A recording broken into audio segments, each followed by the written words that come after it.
మీకు ఎప్పటికప్పుడు అందిస్తూనే ఉంటాం.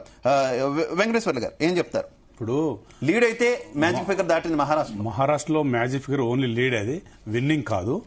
ఇప్పుడు రెండు అంశాలు ఉంటాయి సార్.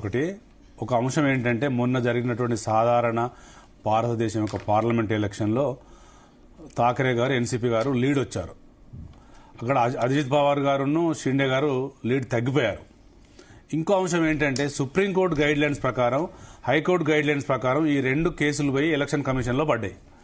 వాళ్ళ గొడవంతా 6 నెలలు 1 year జరిగింది గుర్తు కోసం. ఆ గుర్తు ఎక్కువ ఎమ్మెల్యేలు ఎవరికి ఉంటే వాళ్లకు పార్లమెంటరీ వ్యవస్థలో ఆ పార్లమెంటరీ వ్యవస్థకు ఎలక్షన్ కమిషన్ ఇస్తుంది. దానికి అనుగుణంగానే ఆ గుర్తులు వాళ్ళకి కేటాయించారు తప్ప ప్రజాభిష్టం మేరకు జరగలేదు. ఇది ఓన్లీ సుప్రీంకోర్టు ఎలక్షన్ కమిషన్ ప్రజా ఇష్టం మేరకే జరిగింది.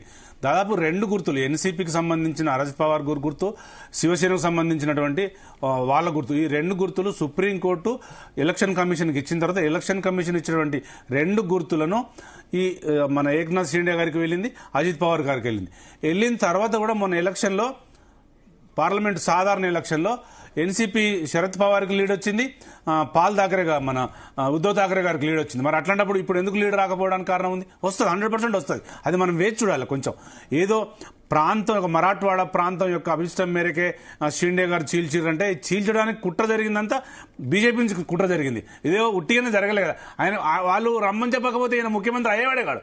ఇక్కడ జరిగింది ఏంటంటే ఏక్నాథ్ షిండే గారికి, ఠాకరే గారికి, ఉద్దవ్ ఠాకరే గారికి జరిగిన చర్చలలో ఏదో మినిస్ట్రీ డిఫరెంట్ రావడం వల్ల, ఇక్కడ కాంగ్రెస్ వాళ్ళు ముందుకు రావడం వల్ల, ఎన్సీపీ కూడా వాళ్ళకి ఇష్టం లేకుండా జరిగిన దాంట్లో ఎన్సీపీలో శరద్ పవార్ గారు గత 40, 50, 60, 70 ఏళ్ళకెళ్ళి చాలా కురవృద్ధుడు, రాజకీయాలు బాగా అనుభవం ఉంది. కాంగ్రెస్ పార్టీలో పని చేసిన తర్వాత వాళ్ళ మోసాలకు భరించలేకనే నేషనల్ కాంగ్రెస్ పార్టీ పెట్టుకుని ఎన్సీపీ పెట్టుకుని తప్ప వాళ్ళతో ఎప్పుడు విమడలేదు. ఈ మధ్యలో విముడుతుంటే పొత్తులు పెట్టుకుంటూ వస్తున్నారు తప్ప ఇప్పటికీ మహారాష్ట్ర మీద నాకున్నటువంటి అవగాహన మేరకు మ్యాజిక్ ఫిగర్ లీడు ఒకవేళ పెరిగినా కూడా మళ్ళీ ఇండియా కూటమి ఆస్కారం ఉంది. ఎందుకంటే ఇక్కడ శివసేనకు, ఇక్కడ ఎన్సీపీకి బాగా లీడ్ రావడానికి ఆస్కారం ఉంది. ఒకవేళ బీజేపీ ఎక్కువ లీడ్ చేసినా కూడా కాంగ్రెస్ మైనస్ అవుతుంది. ఇక్కడ దాంట్లో లీడ్లో ఉంటుంది తప్ప రావడానికి ఆస్కారం అయితే ఉంది. ఎందుకంటే ఇప్పుడు మనం జార్ఖండ్ చూసుకుంటే జార్ఖండ్లో 41 లీడ్ వచ్చేసింది బీజేపీ, 37 ఎన్డీఏ కూటమి వచ్చింది, జేఎంఎం లీడ్కి వచ్చింది.